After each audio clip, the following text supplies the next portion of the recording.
Ang pagunlad ay di lamang tumutukoy sa mga material na bagay. Ang pagunlad ay tungkol din sa mga pangarap na nakamtan.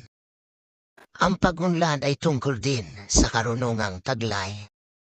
Bawat pagsubok na dumaan, tayo'y may natutunan. Napalago nito ang ating isipan. Bawat bagay na nakamit, pagsusumikap sa buhay at mga planong naisakatuparan. Tayo'y may natutunan. Ito ang tunay na kahulugan ng pagunlad.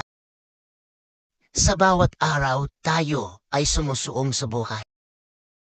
Gamit ang leksyon na nakalap sa nakaraan. Makikitang mas naging malakas at matalino pa. Sapagkat pansariling pagunlad ay ating